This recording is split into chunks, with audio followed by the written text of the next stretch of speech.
Welcome to this presentation for the Sacred Sexuality Conference 2023, featuring the teachings of Barry Long. Sacred sexuality. What makes it sacred? Why, love, of course, but a special kind of love, real or divine love.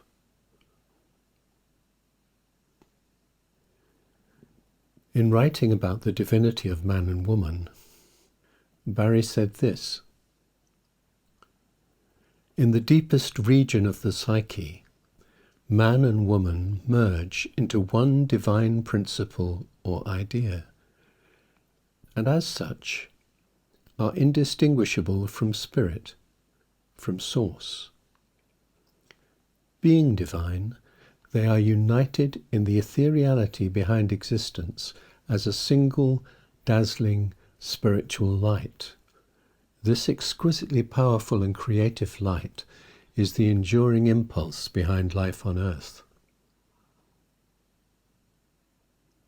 Barry Long spent most of his life communicating this divine love, which he discovered in his 30s in an intensely passionate love affair, when he experienced woman as God. He loved many women and lived with 4 long-term partners. He put into practice everything he spoke about. He introduced his realization of divine love to thousands of men and women in many countries in his more than 30 years as a spiritual teacher. In Australia, where he came from, in England, and in many other places he visited on his travels.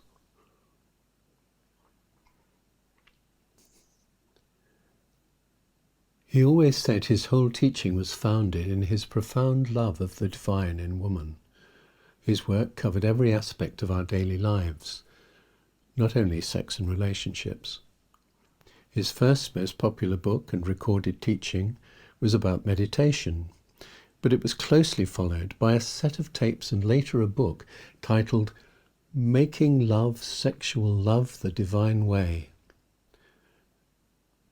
That was in the early 1980s, and what he said then was so revolutionary that for very many couples it completely changed the way they made love.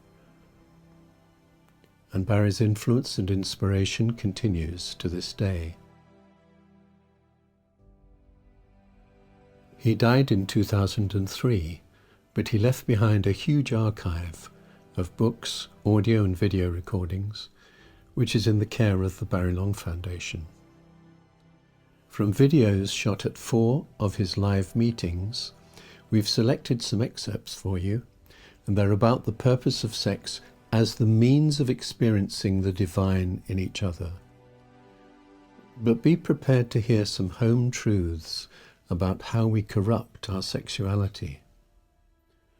Divine love is not sickly sweet or sentimental, and you'll see how fiercely passionate Barry Long was in revealing the truth of it.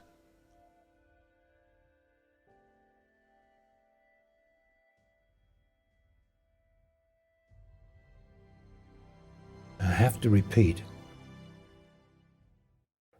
that woman essentially is all love, and man essentially is all love with 10% something to do.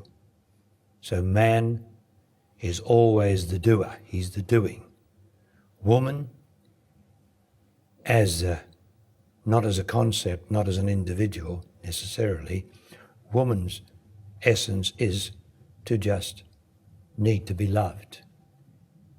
And when she's loved, she does whatever she does, willingly and beautifully, but only when she's loved. When she's not loved, she competes with man, and that is not the way of woman, to compete. She should transform her own emotions into love, and she should grow in authority, the authority of woman. Now, the mass of women do not have authority because they've lost their authority in love. Woman's authority rests in love. She must be true to love. And what she's being true to these days mostly is she is true to herself and her feelings. And therefore she is not true to love, because love is not a feeling.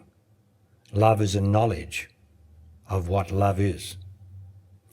Now, love and truth are really the same, although woman is more love in the first instance than truth. She is just love. It is man that realizes the truth, and woman who is love. But really, when woman is love, truly love, and realizes love, or is love, she is then true to truth. It's an amazing thing. She is true to love and truth, and that's her authority. And she doesn't waver from that. But what has happened to woman is being true to her feelings, feelings being emotions, and what pleases the person wavers this way and that way, and therefore is subject to manipulation and subject to being dominated by man's sexual demands.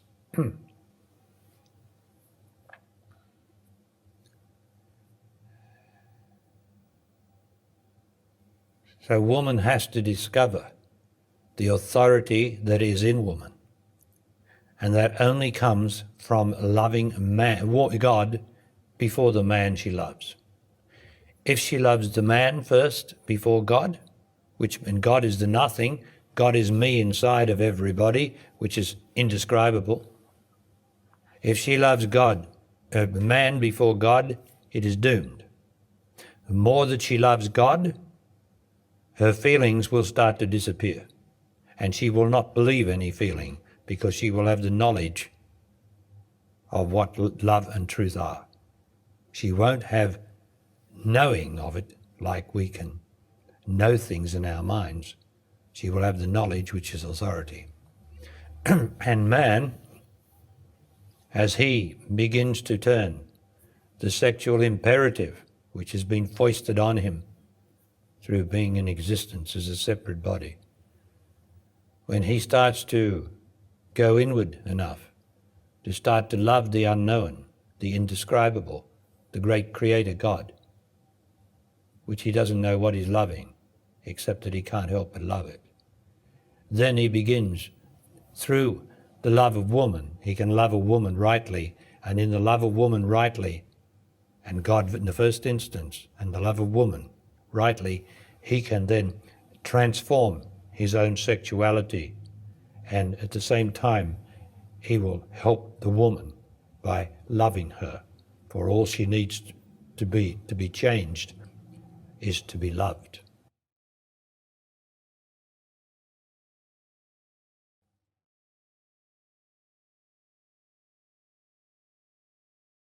So man is sexually driven. It's a terrible affliction he has. He can't stop thinking about woman and her private parts. He can't stop thinking about her. He can't stop pursuing her, endeavoring to get into her body, endeavoring to impregnate her. It doesn't matter, because that's the imperative. He must impregnate as many people as possible. He must do that.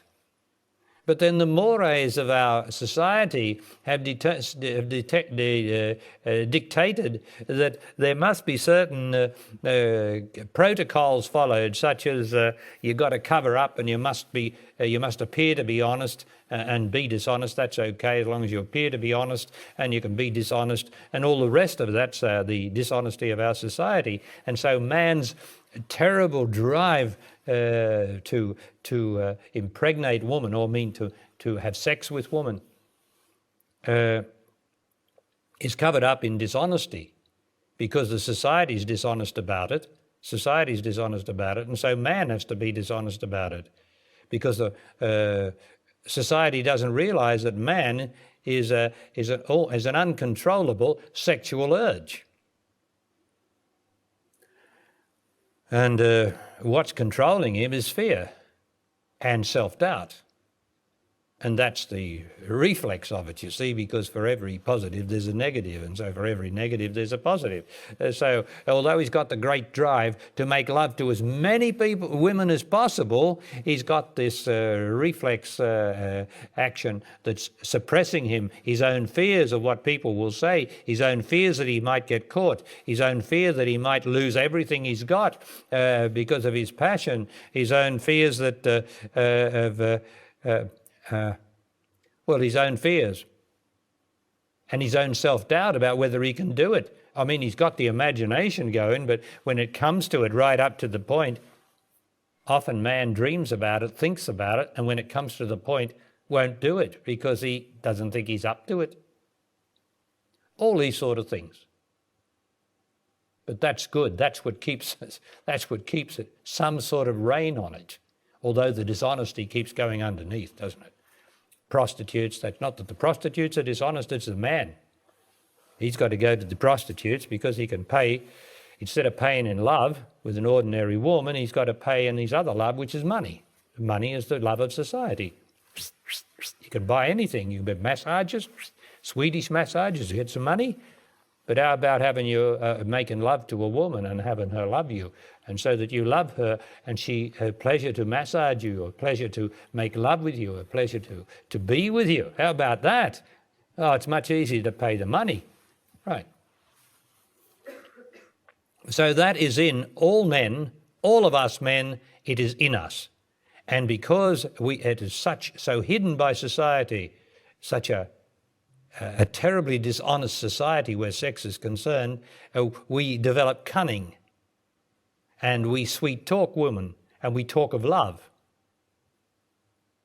We talk of love to her when we don't mean love, we mean just sex. Now it all transforms when you start to turn inward and you start to acknowledge a power greater than yourself, because you can't stand yourself anymore. It's so stinking that you can't stand yourself anymore, that you start to go within looking for something that's real, which you are not, and you know you're not. You know you're just some sort of drive, some sort of ugliness. And you go inside and you start to perceive something that might be beautiful. And that's the beginning of the possibility of transforming this sexual drive into love.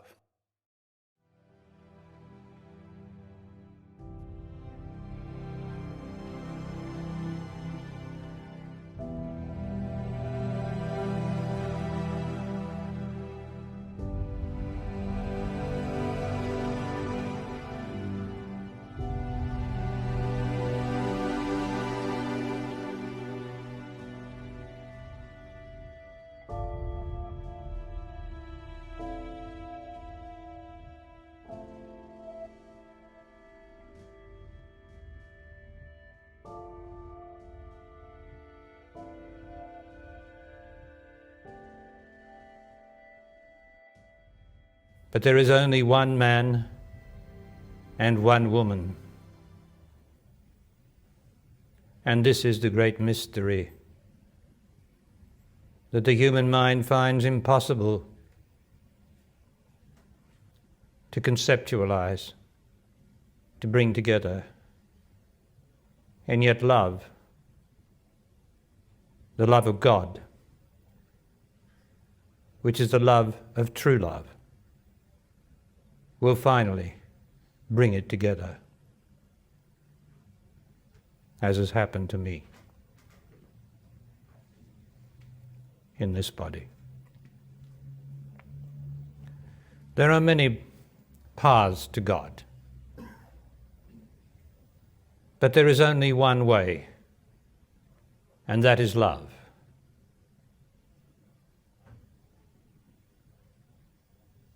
And it's extremely difficult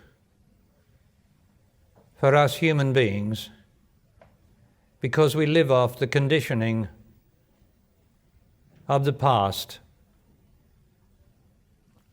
of our teachers, of our parents and grandparents, and all the history of our culture. And then we are informed by the media. which has no truth in it whatever, no love in it whatever. So where do we get our information? We get misinformation from the media. We get misinformation from the films, except in rare cases. We're just informed with misinformation. So how can we ever love one another when we have so many paths, so many paths? There's the Islamic way, there's the Christian way, there's the Jewish way. There's all these divisions of ways, of paths, when there's only one way, and that is love. But humanity does not know what love is, except when the individual encounters it.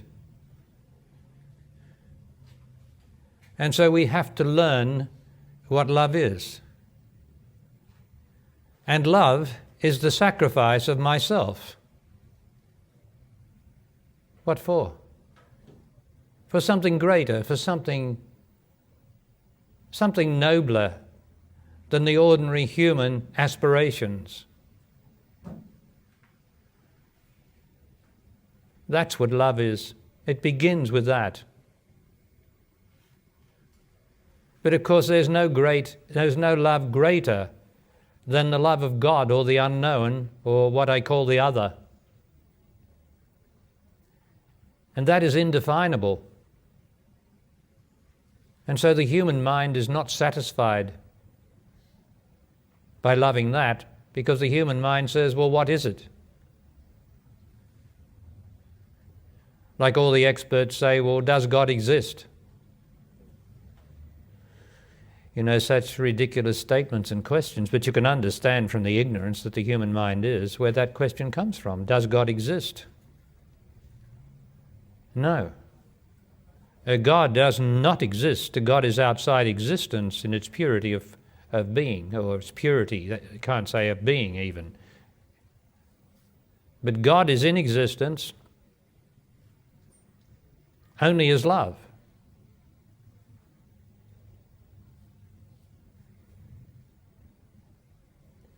That's what God is in existence, is love.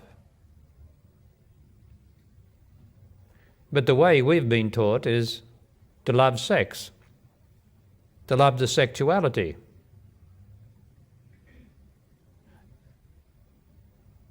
We've been taught that sexuality is the way. Now, sex is a most beautiful thing. And sex should lead us, and its whole purpose is to lead us to love. That's the purpose of sex. It's not the purpose to enjoy yourself. It is indeed to enjoy sex, but not to enjoy yourself in sex. And there is a distinction that the human mind can't make.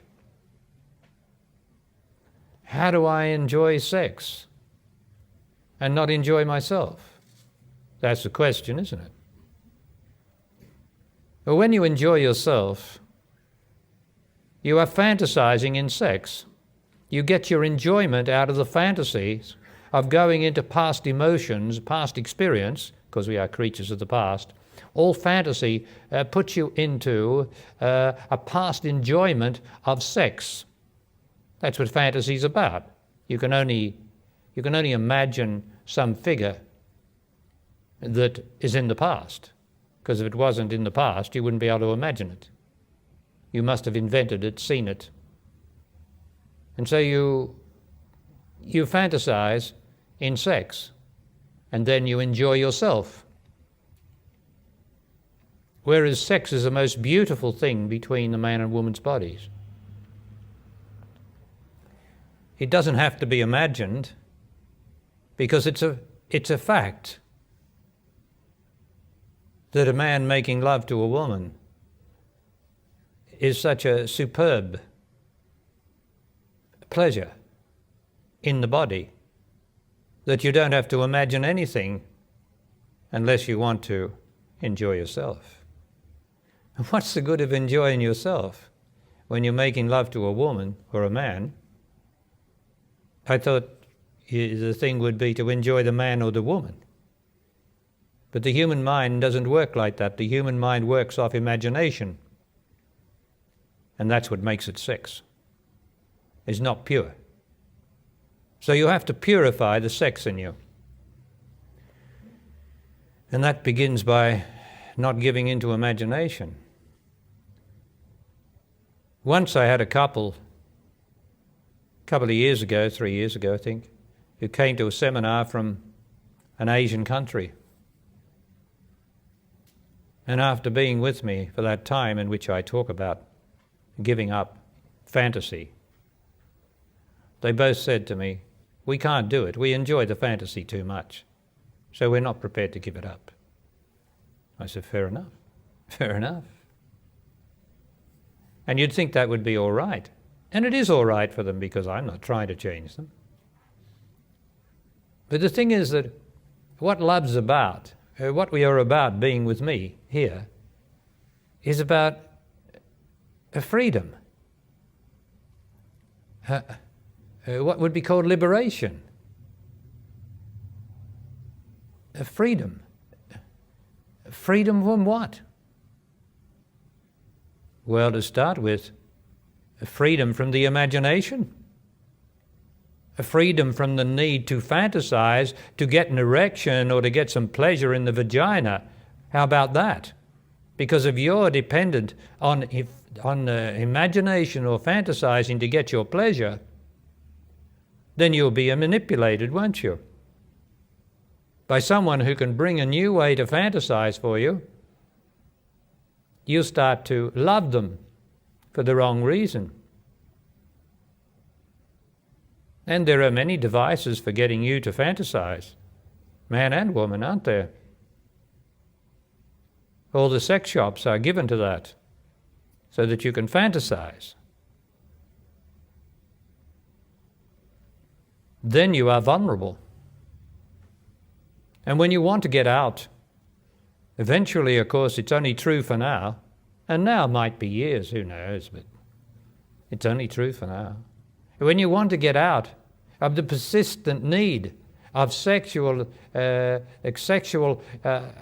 sexual experience, and therefore heightened sexual fantasy, when you want to get out of that, and the time will come when you want to get out of that and have some peace, you won't be able to.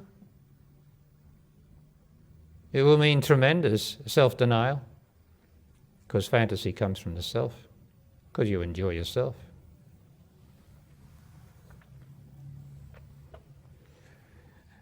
So my teaching is about man and woman giving up the need of fantasy. Why? Because the bodies are sufficient. They're two magnets. The female body and the male body are two magnets, two poles. And when they come together, which is quite often in our lives, they come together, plonk, clunk. And how often that has happened to you? When you meet a new lover and you come together, clunk. Oh, it's just self-obliterating. You don't have to fantasize. Let's say you don't have to, unless it's such a habit that you do. You don't have to fantasize because this connection of these two extraordinary bodies made by God, bodies are made by God. Remember the little baby that you came out of in the womb? You can't remember that, but just get that image. You are that baby. You are made by God. Your body is made by God. And the pleasure in your body is still there. The beauty in it is still there. And when you make contact with the opposite polarity, even if it's only for one night or for any time, it doesn't matter how long it lasts. In the beginning, it becomes such a magnetic bond. It is so beautiful. But then, the power of the magnets usually begins on one side or the other to wane. And as the power of the magnet on one side starts to wane, the power of the other magnet starts to wane. And something comes between the two. and the magnets are forced apart. Even if they continue to live together, they are forced apart by the familiarity that creeps in due to human conditioning of losing the vital love that was there in the beginning. And so it is, that's the history of the human race. I have this lover today and it is beautiful, and we made such beautiful love, and then next month or 6 months' time it's finished.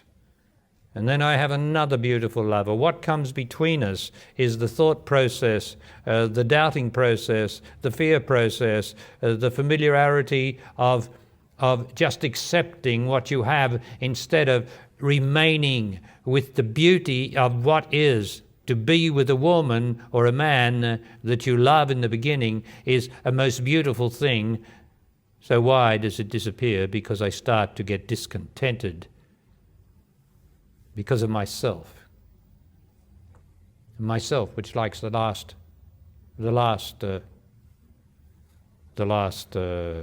word in an argument, for instance.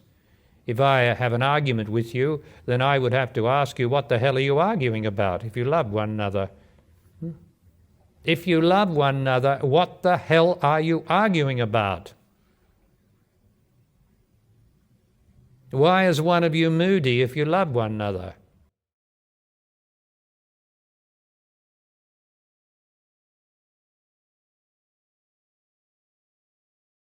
Is the cause of this? Well, we know the cause of it is man's sexual drive without love. That's the cause of the whole thing. Way, way back. And now is such an accumulation of it that's deep in woman. But there's something deeper still in woman, and that is the knowledge of love. As there is in man something deeper in him, the knowledge of love.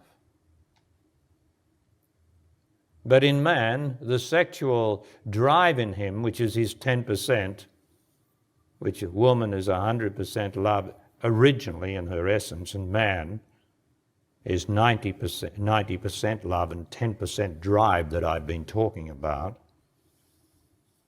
In that sexual drive in man is a noble thing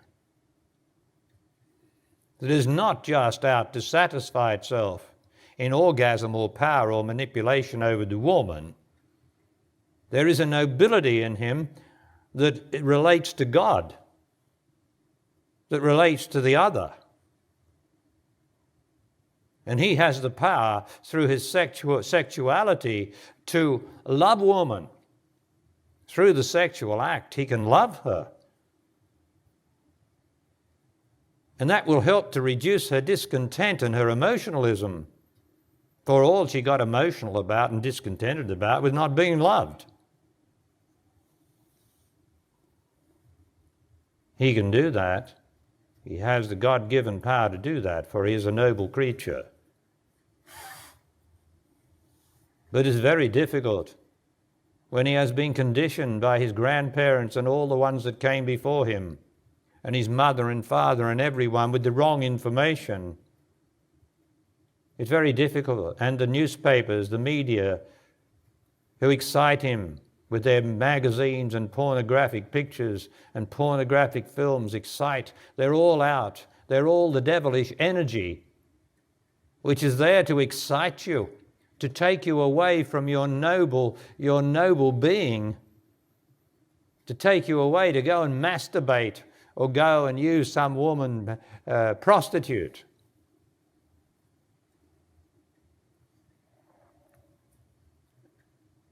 That's how true the media is, and those who write it and present it. There's nothing wrong with that, I've been told so many times from people who love it. Okay. How unhappy your life is if you still watch blue movies and pornographic stuff and magazines and excite you, because nobody in this existence can resist it unless you are very, very still. Like the Buddha discovered when Mara, the great sexual temperess, started to come out of his flesh and take different forms and sit on him with her legs open. Do everything. Very, very difficult. Very, very difficult to withstand.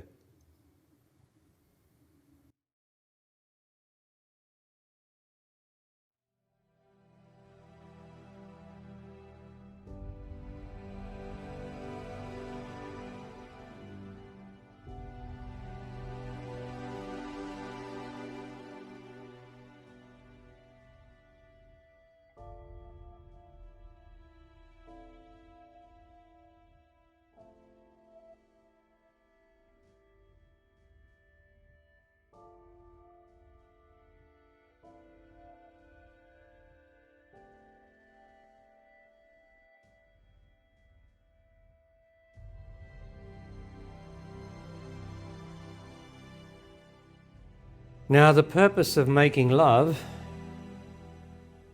is for me, the man, to raise the consciousness of my body through my love of the particular woman I'm making love to, and for her body to be raised in consciousness. It's not about gratifying myself. It's not by having power over the other. It's a simple spiritual exercise is making love. And that's why it's important to be with a partner in love and not with experimentation. Casual affairs are purely experimental, and they downgrade the body of the people taking part, because there is not enough love in the contact. It's a matter of excitement. And when the body vibrates with excitement, the ground is faulty, because the body should never be excited. The body should be stable and still and able to perceive the mystery of love, to be able to have the love flowing through it, and that is not exciting. That is fulfilling. And what is fulfilling is not exciting. Like passion, despite what most people think, passion is absolutely still. In the midst of extraordinary sensation of pleasure or beauty in the action of making love, the passion is absolutely still, because the love is reflected off the intellect, which is absolutely still.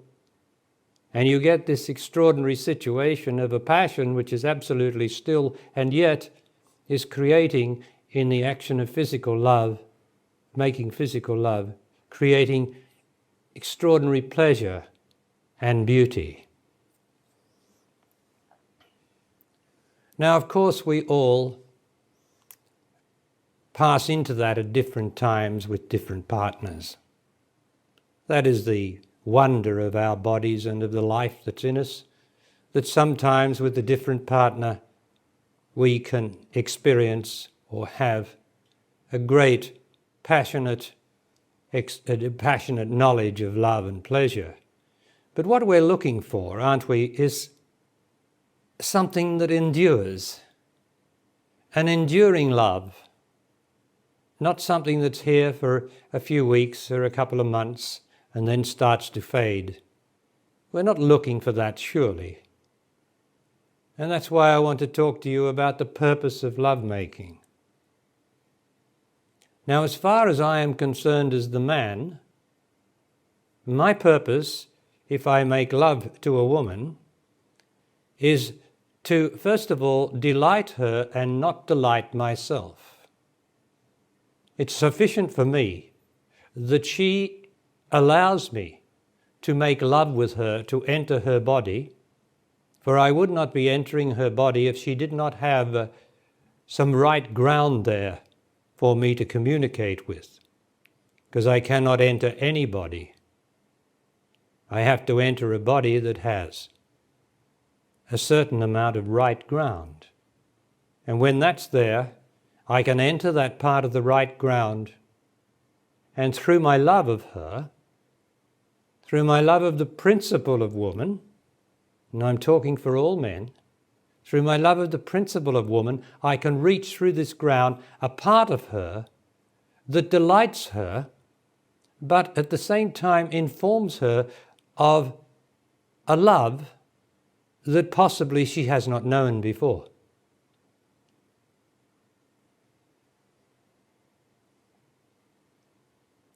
Now, what I'm doing in doing that is changing her ground, because lovemaking is supposed to change the ground of the other. We come together by some chemistry or by some karma. We come together, it doesn't matter how we come together, but that the reason that we come together is to change our ground. And the fact that we come together with this man or woman, or this man or woman, but not all those men and women, is that there's a possibility of changing ground here, of something good and right coming out of it. That's why we are attracted to each other and we come together. But we have to be right inside ourselves and know what we are doing. We have to know the purpose of love. As I was saying, the purpose of man loving a woman is to delight her. Then, in her delight, in being delighted with his love, because I don't mean excite a woman. I don't mean excite her and give her an orgasm. I mean, orgasm might happen. I'm not talking about that. I'm talking about the sheer delight of knowing that she is being loved. Now, that to a woman is an extraordinary thing, to know in the action of making love that she is actually being loved now. It is a most beautiful thing for her, because she's on this earth for that very purpose, to be loved now, physically. That's why she's on the earth. And then I change her ground to the degree that I am innocent in my love. There's several factors working here, of course, I as man. There's several factors working. First, I must endeavour to delight the woman and not excite her. There's a difference. Any woman will tell you the difference who's approaching to being a real woman. Then there's my innocence. It's a form of innocence not to try to excite her, but to truly enjoy her. And in that enjoyment, when a woman psychically knows that the man is truly enjoying her, not for an end, not for a purpose, not for an object, not for an orgasm, not for excitement, all those things make her psychically hold back. But when she knows the man is innocently got no intention of getting something for himself, only the delight of making love with her body, which it is a beautiful delight to make love to a woman, that is sufficient, and he must be innocent. Now, innocent means that he's not trying to excite her so that there's an end to it, an orgasm, an end, that they're going to get up and end it and perhaps come back in a couple of weeks' time. That's an end. No. He's got to be innocent. As his body that we are practicing through the spiritual life, as his body becomes more pure, meaning he is giving up as much as possible thinking, he is giving up as much as possible wanting, he is giving up as much as possible asserting himself, giving his anger or his negativity to others that he's supposed to be loving. The more he does that, he changes his own ground. A sort of purity comes into him, which, as he continues doing this, becomes an innocence. He becomes like a boy again. And it's a very wonderful thing for a woman, a real woman, to make love with a man who is innocent like a boy, although full of all the experience that he has, but not attached to his experience and not using it to excite her, but just to love her. He has to be as innocent as possible of any objective except to delight her and to enjoy her.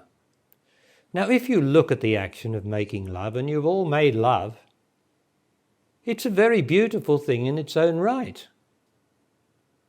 You don't have to add anything to it. You don't have to put on the black stockings and the leather boots. You don't have to get up to all that nonsense, because that was invented by man, not invented by woman. But woman got the idea because the sex that was in man that invented that entered her. And then she became a quarter of a man or a half of a man who lived for excitement in sex. And so when she makes love to a man who truly loves, she can't feel him. He's too subtle for her. And she gets tired of it and bored with it because there's no sexual stimulation. There's only love. And it's quite a crossing over between what we've been used to as men and women, what we've been used to in the past, and the crossover to what I'm talking about and what many of you men are practicing. The crossover is not easy. It's not easy for the man, and it's not easy for the woman to give up sexual excitement.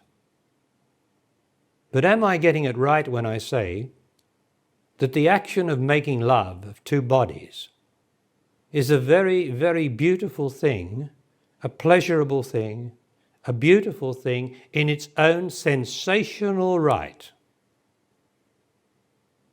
Now, I'm not talking about any mind in that, you'll notice. I'm talking about the two bodies interacting in making love. Is it a very beautiful thing in its own right? If you put the mind into it, because the mind can never make love, the mind always wants to make excitement. It doesn't know anything about love. So if you put the mind in it, you lose the innocence. The man loses his innocence. And then he infects the woman with this excitement, with this sexual excitement. And she loses the power to sense true love, the true delight of physical lovemaking without a contrivance of fantasy and all the rest of what man has invented and women have continued to expand on. So you see, I'm talking about a way of life which is a way of love. I mean, isn't a way of life about love, for God's sake? What do you think about most of the time? What do all the men out there playing the poker machines and all the rest? And there's nothing wrong with playing the poker machines. I'm only talking about ordinary people. What do they think about all the time? The women are always talking about the men, and the men are always thinking about the women. So I'm talking about something that's called life.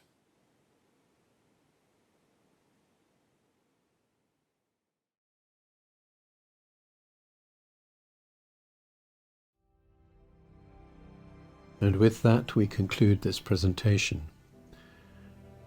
Barry had so much more to say, as you can discover on the Barry Long YouTube channel and by visiting the website of the Barry Long Foundation.